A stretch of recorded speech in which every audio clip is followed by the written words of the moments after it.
Hello. So Uhuru Kenyatta and Biden have had so far two calls in a space of 3 months.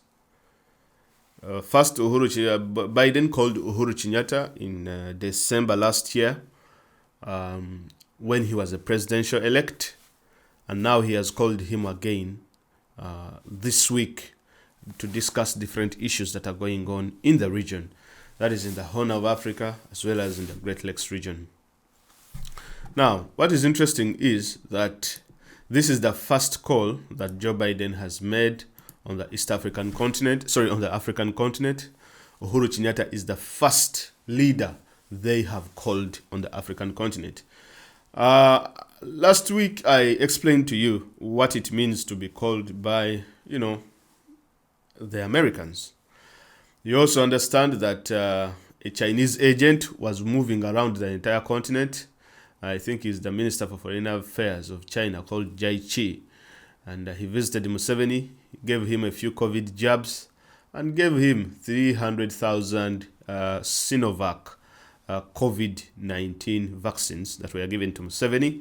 I don't know if he has given any to his family, but a recent paper showed that Museveni and his family were given the jabs. Now, on the other hand, because now it has become, vaccine diplomacy, no longer giving us the money, they are now giving us vaccines instead of the money that Museveni was expecting. I don't know how Museveni is going to use these jabs, but we shall wait and see. Anyway, going back to the point, what does it mean for a call between America and Kenya? Why is it that America has called Kenya first? Why is it that Kenya is the first country in Africa that has been called by the Americans? Because that is very important. Now, in a statement that was released by the White House about the call that Uhuru Kenyatta had with Joe Biden, this is what they said. President Joseph R. Biden spoke with President Uhuru Kenyatta of Kenya. The president affirmed the importance of the strong U.S.-Kenya bilateral relationship. He also emphasized the United States' continued commitment to working closely with Kenya to support regional peace and security, including at the United Nations Security Council. The President, Biden, applauded Kenya's leadership in the Horn of Africa and commitment to counterterrorism, economic growth, and addressing climate change and sustainable development.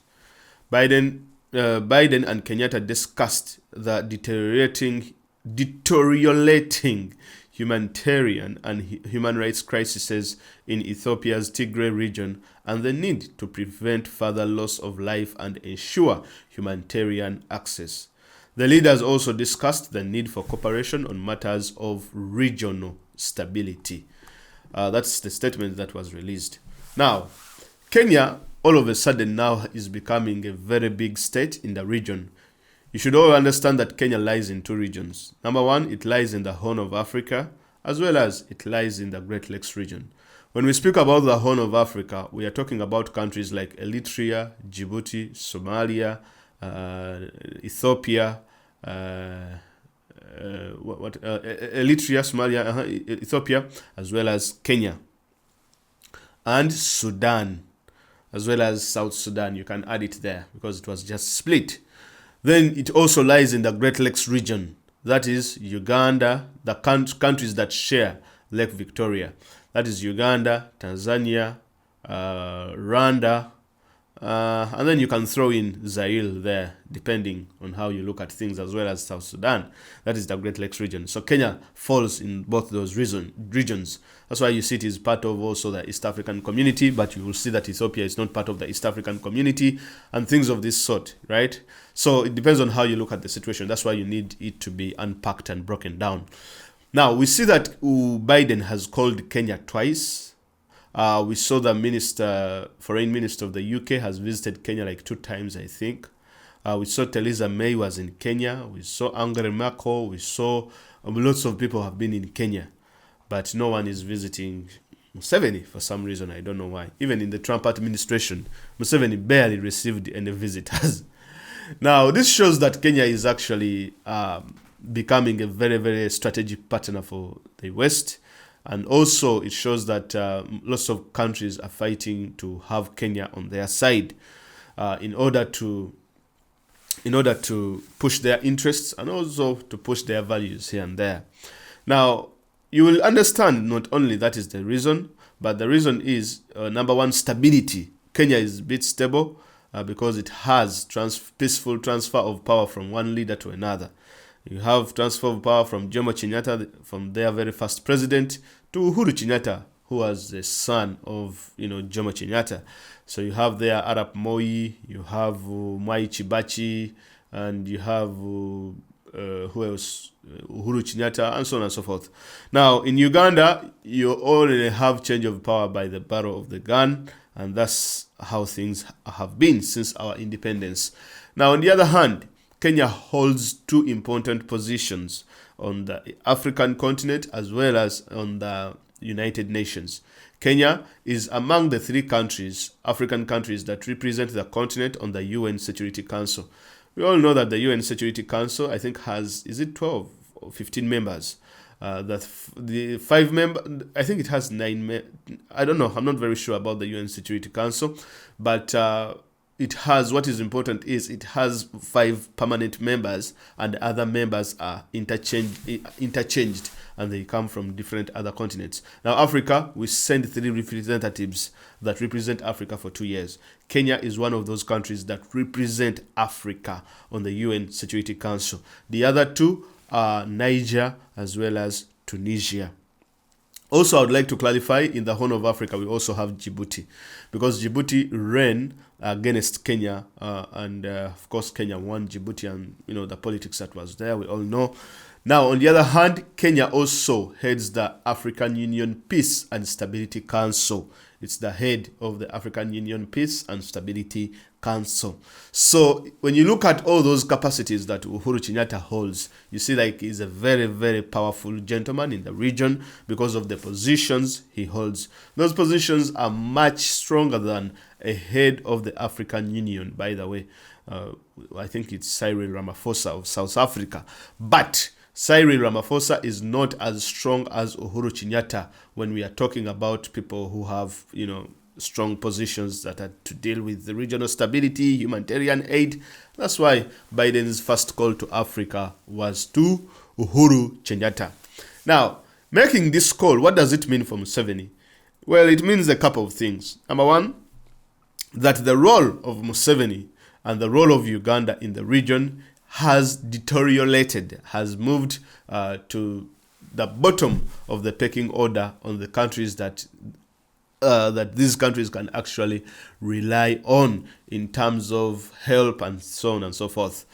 The issue of Somalia is now wholesomely being handed over to Uhuru Kenyatta to sort out and address, and the participation of Museveni is going to be very, very minimal. That is, if he will even still be president of Uganda, because Museveni recently faked the number of Al-Shabaab militants that were killed.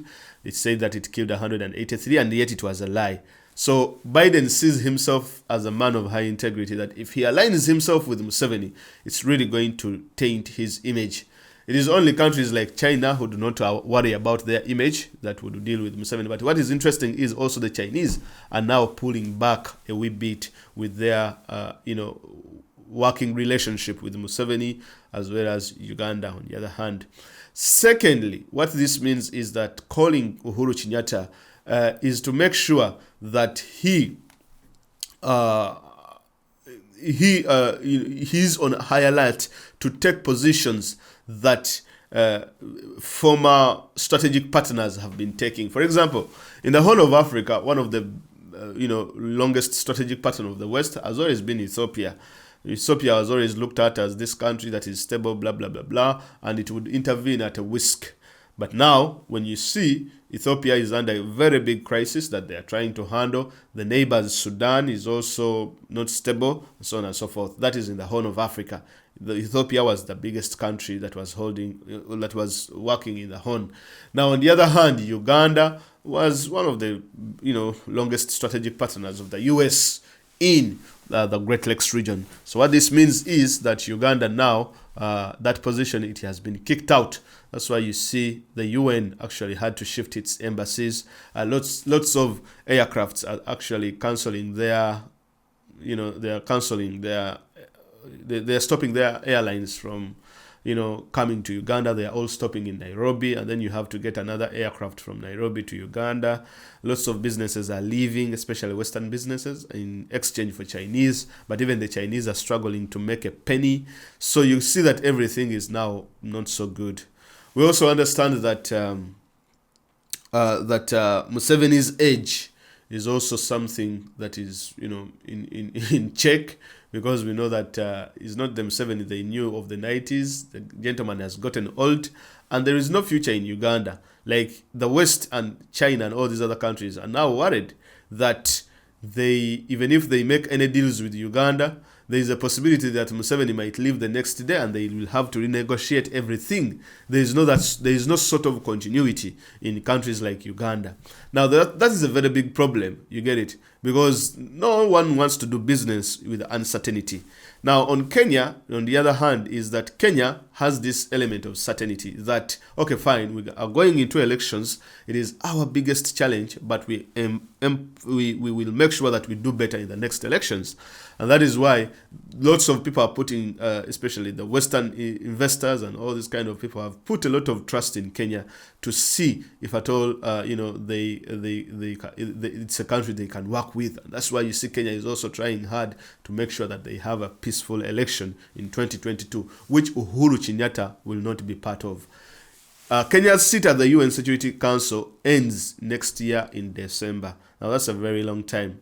I'm not very sure the month that Kenyans go into the elections, but likely by that time they will have had a new president, meaning that the new president will be able to move on with other things, whereby the new president will be briefed by Uhuru Kenyatta, and then he hands over office and then try to do things here and there.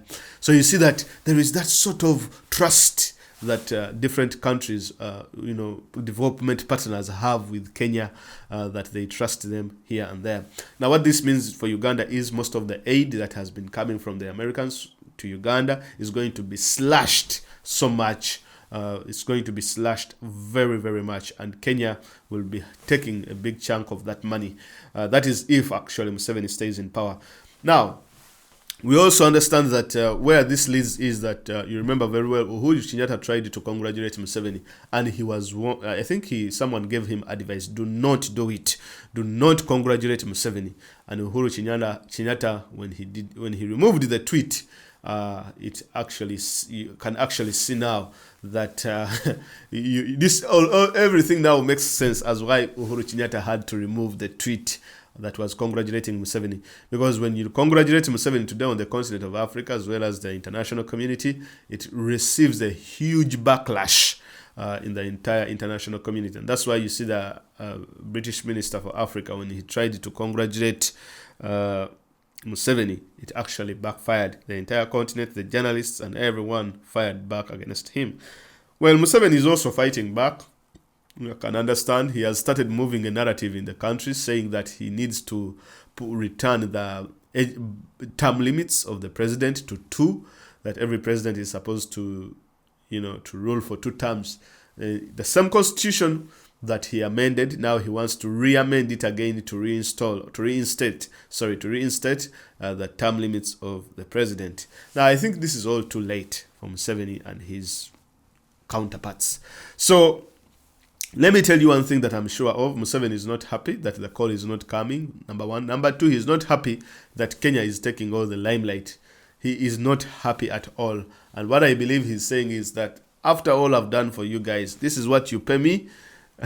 Yes, that is what you get paid if at all you do not want to leave power. That you will be ashamed, you will be downgraded, and you will be, stamped on, just like it is happening, right? Because if Museveni had left power, the congratulatory messages he has received from British prime ministers, from the Chinese, from the Americans, those are enough.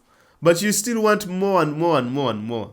You should give power to someone else to also take over, right? But for you want everything for yourself.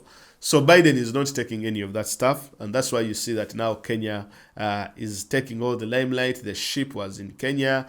All of the high dignitaries are coming to Kenya. The prime ministers are coming to Kenya.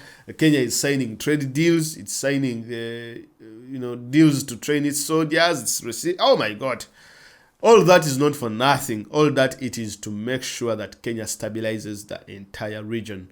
That is the Horn as well as the Great Lakes. Great Lakes countries like Rwanda, Burundi, Tanzania, as well as Uganda.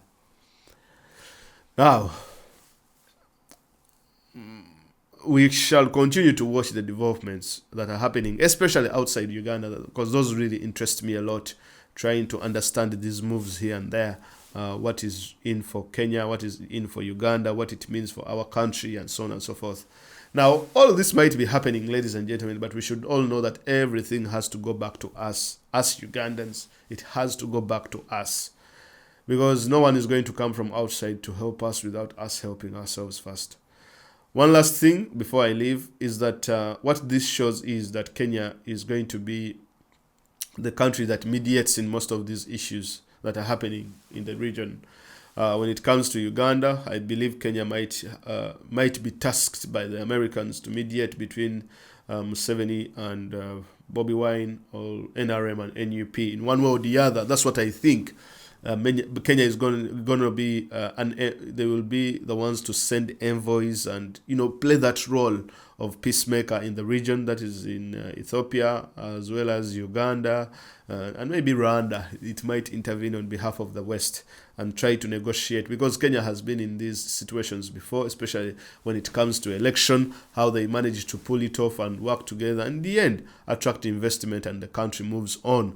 But in Uganda, I believe Kenya is going to be it will be tasked to mediate in most of our issues, I believe, and it might be before, while Uhuru Kenyatta is in power, or after he has left power, because Uhuru Kenyatta is really destined for so many things, especially when he leaves power, especially things to deal with conflict, the things to deal with signing treaties and things of that sort, and creating that sort of peace and stabilization in the region.